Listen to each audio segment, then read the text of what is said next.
chrétienne. Révérend, bienvenue sur notre plateau. Merci. Comment on accueille les Camerounais ici? Montrez la chaleur de la Côte d'Ivoire, s'il vous plaît.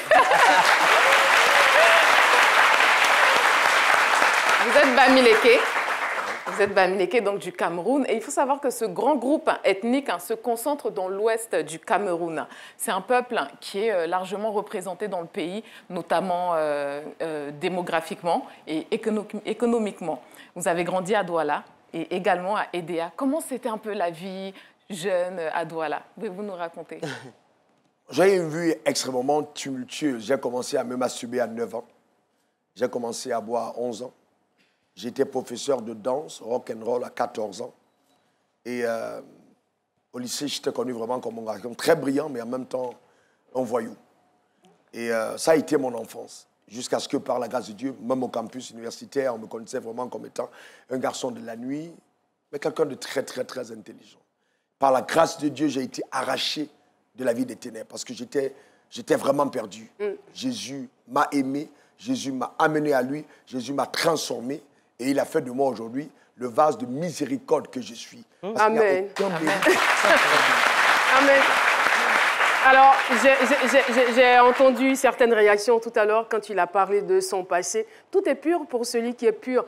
Et c'est justement parce qu'il en est libre qu'il peut aujourd'hui librement en parler. Donc, saisissez la balle au bon et soyez libre. Andrea, on poursuit. Oui, donc dynamique et autonome. Il faut savoir que les Bamileke possèdent un sens inné pour les affaires, pour le commerce. Aujourd'hui, on peut dire que vous êtes un homme d'affaires émérite et également un serviteur de Dieu. Aujourd'hui, certaines personnes pensent que ceci n'est pas compatible, les deux ne sont pas compatibles. Qu'est-ce que vous pouvez leur dire à ce sujet? Alors, ce matin, ma méditation était basée sur le fait de préserver son originalité, sa spécificité. Il faut beaucoup de courage et d'audace pour ne pas justement être dilué, pour ne pas être falsifié par le courant de pensée de la tradition. Nous avons été conçus de façon très spécifique et unique. Le premier homme de qui nous tous nous découlons, Adam, était un entrepreneur. Dieu l'a béni en disant « Sois fécond, assujetti, rempli et domine sur la terre ». Donc nous découlons de cet homme. Nous avons tous en nous des aptitudes incroyables à pouvoir s'épanouir dans le domaine des affaires, de l'investissement, de la création des richesses. Le métier de pasteur, c'est un métier de substitution. Ou alors cette vocation, je vais dire, est arrivée après la chute de l'homme. Si l'homme n'avait pas chuté, il n'y aurait pas eu de pasteur. Quels que soient vos challenges familiaux, la nouvelle Kyrène des litres est à vos côtés pour vous simplifier la vie. Avec son nouveau format plus économique à 1500 francs, découvrez la nouvelle Kyrène 10 litres, facile à utiliser, disponible dans tous les points de vente. Kyrène, soif de vivre. Donc ça veut dire qu'en chacun d'entre nous réside un potentiel, nous poussant chacun à pouvoir entreprendre dans un domaine précis. Cependant, l'éducation que nous avons souvent vient occulter la capacité à se déployer. Parce que nous allons à l'école pour être employés. Tant qu'on est employé, on ne peut pas se déployer au maximum de son potentiel. N'est-ce pas? En tant que pasteur, je le fais pour Dieu. Merci. Alors, la société Bamileke est de type patrilinéaire. Elle est dirigée par un chef et celui-ci a le pouvoir absolu. Donc, il est reconnu comme le détenteur des pouvoirs, c'est-à-dire qu'il a les pouvoirs commerciaux, magicaux, religieux, mais également politiques et judiciaires. La chefferie de chez vous, donc à Bandjoun, est l'une des plus grandes et les plus réputées donc, du pays. Les chefs, en fait, ils ont été tellement conquérants qu'en fait, ils ont fait de la chefferie l'une des plus grandes du Cameroun et elle est reconnue partout en Afrique et dans le monde. Chez les Bamileke, la spiritualité, vraiment, c'est quelque chose de très important. Elle a une place prépondérante. Chaque individu, en fait, est très lié à ses ancêtres. Il y a vraiment une relation très, très particulière. Par exemple, nous avons la cérémonie des crânes qui consiste, en fait, à déterrer les crânes des ancêtres.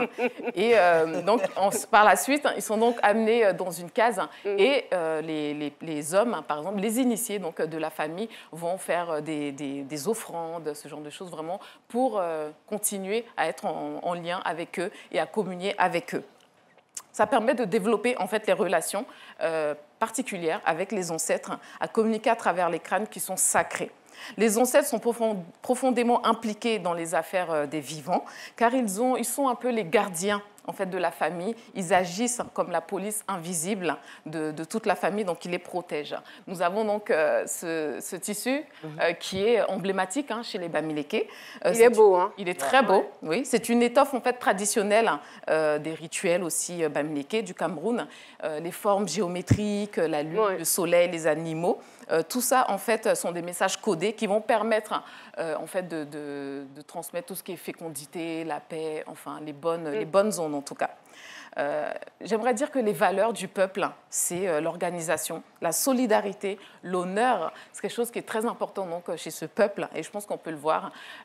C'est un peuple vraiment qui... ce sont des travailleurs et qui réussissent énormément. Et je pense qu'on peut... c'est aussi grâce à leur culture, grâce à leurs valeurs. Ils sont fortement attachés à leurs racines, et chaque individu, en fait, a le but... vraiment assurer la continuité, c'est-à-dire s'il veut se réaliser, il doit en fait pouvoir le faire tout seul.